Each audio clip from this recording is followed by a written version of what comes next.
You are Locked On Nuggets POSTCAST, powered by Mile High Sports, part of Locked On Sports Denver on the Locked On Podcast Network. Your team every day. It is your Locked On Nuggets postcast as the Denver Nuggets now find themselves down 2-1 in their NBA playoff series against the Los Angeles Clippers. And boy, oh boy, were the Nuggets chewed up and spit out in this game. And I put it on the thumbnail. Is it over? Do the Denver Nuggets have a run left in them? Because watching game 2, really the end of game 2, and then watching what transpired tonight, it just feels like the Denver Nuggets, not only are they running out of gas, but they just don't have the pieces.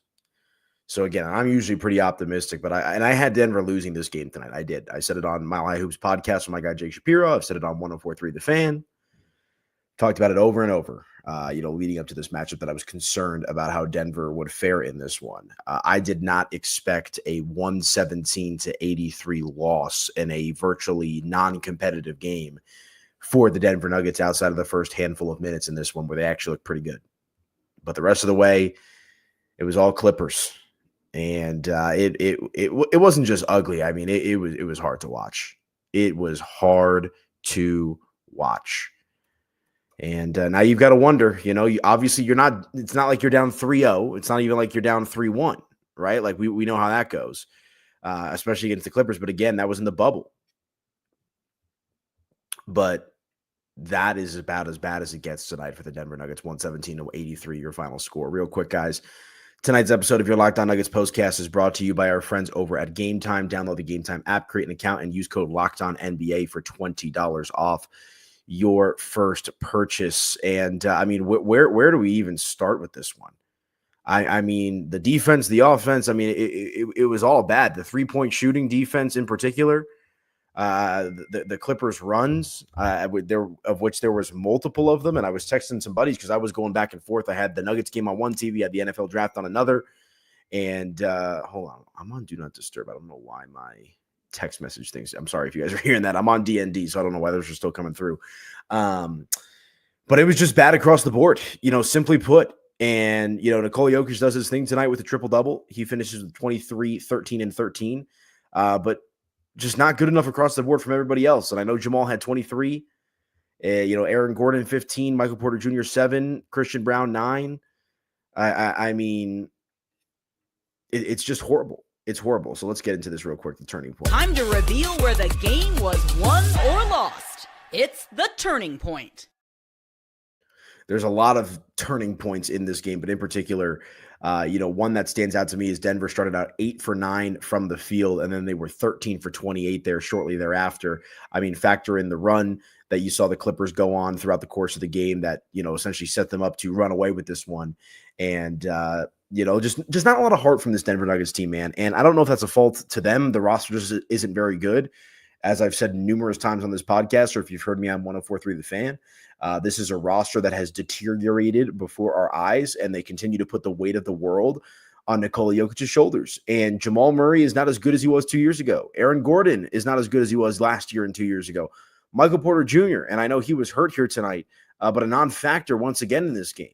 Russell Westbrook leaves this game with an injury, but he hasn't been reliable this year.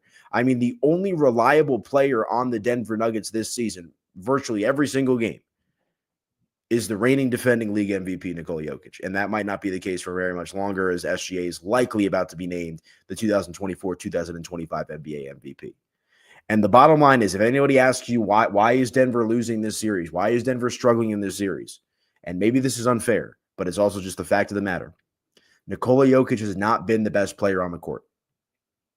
And frankly, with as flawed as the roster and as optimistic as Nuggets Nation wants to be at time, Denver has no chance and never had a chance to win this series if Nikola Jokic was indeed not the best player on the court.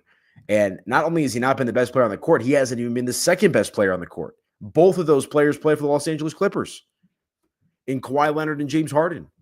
And Kawhi Leonard, obviously, last game pops off in Jordan-esque fashion tonight. He follows it up with 21 points, a plus 18 in the box, plus minus, 11 rebounds, 6 assists. A double-double tonight for Kawhi Leonard. James Harden didn't light the world on fire with his scoring tonight. He had 20, but he was a plus 25 in the box, plus minus, 9 assists, 6 rebounds. Complete game from James Harden tonight. Zubac tonight, nearly 20 and 20, or 20 and 10. 19 points tonight for him, 9 rebounds, along with an assist.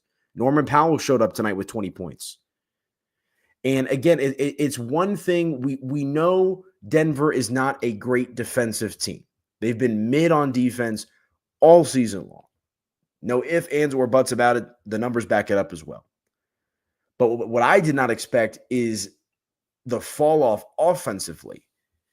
And tonight, Denver doesn't even get 90 points. They score 83 points in a critical playoff game. An opportunity for Denver to go out there and wipe the slate clean and steal home court advantage back, and they lay an egg. Denver led the league in field goal percentage this season. Tonight, they shot barely 40% from the field. 31 for 77. That's good for 40.3%. 3-point percentage, even worse. 7 for 26 from beyond the arc. That's good for 26.9%. The flip, the Clippers shot 40 for 83 from the field. That's 48.2%. And 18 of 39. They doubled up Denver in their 3-point makes. Nearly doubled it up in their attempts as well, 18 for 39. That's good for 46.2%. So again, Denver shoots nearly below 30 or almost below 40%, and they shoot well below 30% from beyond the arc. I mean, it's a losing proposition. And there was at one point there in the 7-ish minute mark in the fourth quarter, Chris Marlowe talking about, could 2 Jokic made free throws spark a run? No, this game was over midway through the second quarter. Midway through the second quarter, we knew this was GG's. See you in game 4.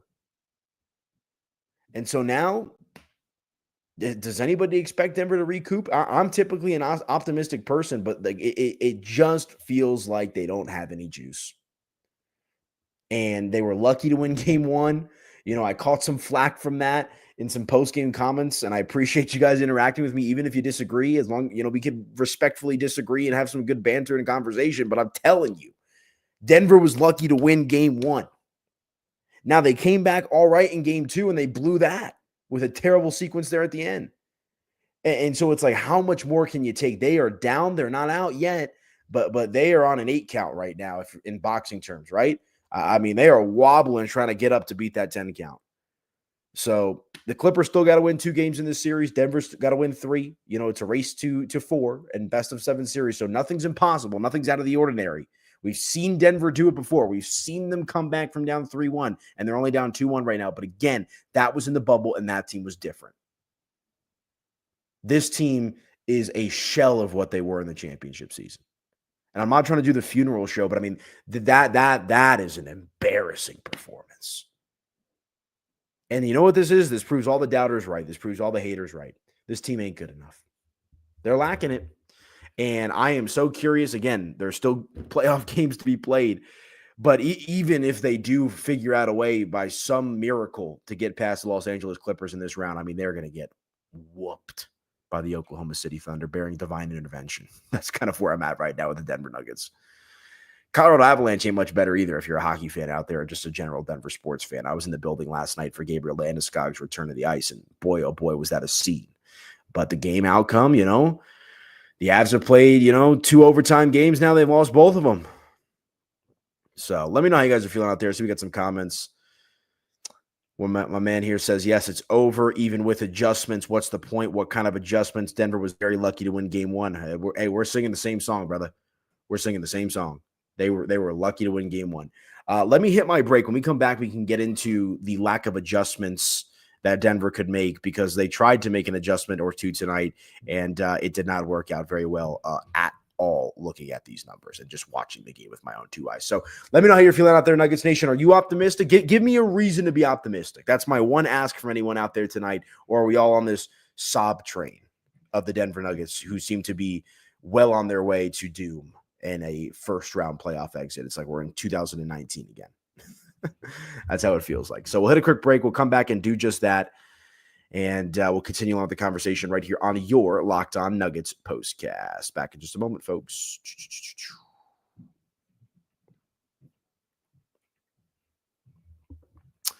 All right, you guys, real quick, let me tell you about our friends over at Amazon Fire and TV. Did you know that your Fire TV is also an Xbox? Turn any TV into your gaming and entertainment hub with a Fire TV Stick 4K device. No console required. Just grab your paired controller, subscribe or sign into Xbox Game Pass Ultimate with EA Play included, and you're ready to play. Dive into hundreds of premium titles from EA Sports College Football 25 to Call of Duty Black Ops 6 and Avowed as easily as you stream your favorite TV shows. It's gaming made simple, and it's all on your Fire TV. With Wi-Fi 6/6E and auto low latency mode advanced technology, Fire TV Stick 4K delivers smoother, more responsive gameplay with lightning fast speeds you need to stay competitive. With 4K streaming, watch more than 1.5 million movies and TV shows from your favorite subscribed services like Netflix, Prime Video, Disney Plus, Max, and so much more. Play high-quality Xbox games at a fraction of the cost of a console. Already have a console? A Fire TV Stick 4K device is more affordable and easier to travel with, allowing you to take your games wherever you plug in. Hosts with hardcore gaming experience like myself, I can tell you how much of an awesome deal this is. Head to Amazon.com/Fire TV Locked On to get started. Xbox Game Pass Ultimate subscription and compatible controller are required. Available on select devices, including Fire TV Stick 4K, the second generation, Fire TV Stick 4K Max, first and second gen, and Fire TV Cube, third gen. And let me also tell you real quick about our friends over at Game Time. There's nothing like the atmosphere of an NBA playoff game. Every bucket, every defensive stop, every moment feels huge. It's electric in the arena. And with Game Time, you can be a part of it without the stress of last-minute ticket hunting. Game Time makes it fast and easy to get playoff tickets, even when demand is sky high. Prices on the app actually go down as tip-off gets closer, and their last-minute deals can save you up to 60%. Take the guesswork out of buying tickets with Game Time. Download the Game Time app today, create an account, and use code LOCKEDONNBA for $20 off your first purchase. Terms, they do apply. Again, create an account and redeem with code LOCKEDONNBA for $20 off. Download Game Time today. Last-minute tickets, lowest price guaranteed.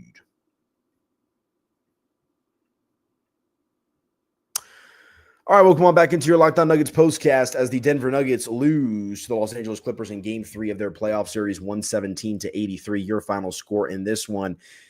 What a weird week in Denver sports, if we're being honest with ourselves here. Just real quick, Avalanche down 2-1. Nuggets down 2-1. Shedeur Sanders not drafted in the first round. The Broncos surprising the world by taking a cornerback instead of a running back or a tight end.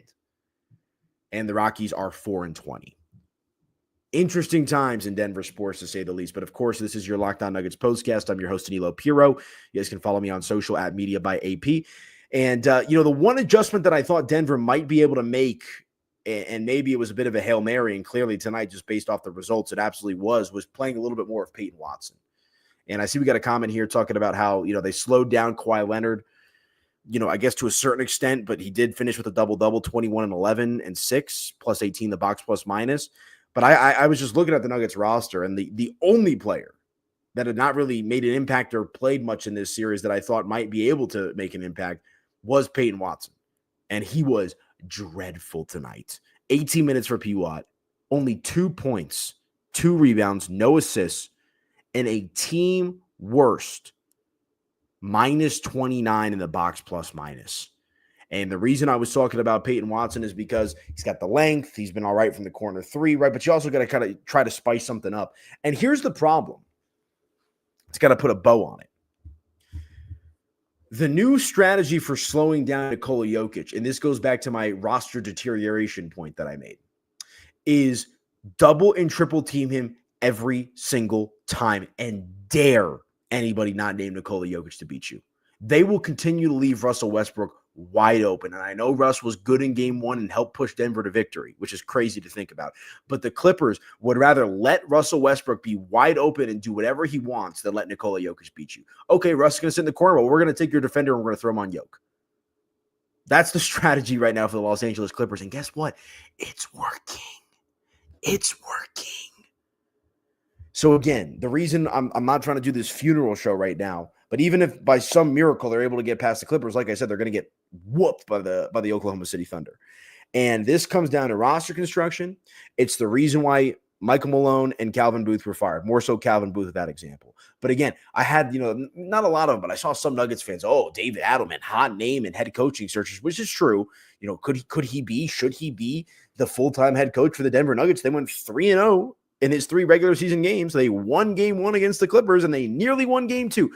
David Adelman cannot be the full-time head coach of the Denver Nuggets, folks. And you want to say it's harsh because it's one blowout game and a loss is a loss. It doesn't matter if you win, to use Dominic Toretto from Fast and the Furious. It doesn't matter. I'll paraphrase it. It doesn't matter if you lose by an inch or a mile. Losing's losing. But the manner in which Denver lost tonight was just flat out embarrassing. Flat out embarrassing. So, on to game 4. Coming up on Saturday. Should be interesting. We'll see if Denver has any pride. I mean, that's the thing, because if you're able to win game 4, here's my optimistic self. You're coming back to Denver, right? Get game 5. Oh, now all of a sudden you're up 3-2. Go to LA with a chance to close it out in game 6. So let's see what the Denver Nuggets can do. But tonight they have to flush this one down the toilet and reset. Michael Porter Jr., I didn't talk about him really. 7 points tonight, 1 of 6 from 3, 6 rebounds and assists. He's hurt. Okay, it is what it is. Just not good enough either way. And not just because he was hurt. This has been the story with Michael Porter Jr. all season. So we shall see where the Denver Nuggets go from here, folks. But it was, do you think the Nuggets can win game 4? When you have the best player in the world, anything's possible. Anything's possible. Jokic has not played like the best player in the world this series for a couple of different reasons. But they absolutely have a chance. Am I confident in that chance? No. But they have a chance. Would it surprise me if they won game 4? Honestly, no. Because Denver never wants to make it easy on themselves. But if tonight's game is any indication, might be Clips in 5. Might be. Keyword. So we shall see. But all right, folks, that's going to do it for me. You can follow me on social at Media by AP. Hit that like button, smash that subscribe button on your way out the door. Do not let this game ruin your Friday. We've made it to the end of the work week. So go out there, touch some grass. Should be nice out tomorrow here in the Mile High City. And we'll see. Flush this one down the toilet. Let's see what Denver's got. Let's see if they got some pride. Let's see if that championship DNA can come out for them in game 4 and make this thing a series. But tonight, it's a blowout victory for the Los Angeles Clippers as the Nuggets fall 117-83. Enjoy the rest of your evening, Enjoy the rest of your night, folks, and we'll talk to you guys on Saturday.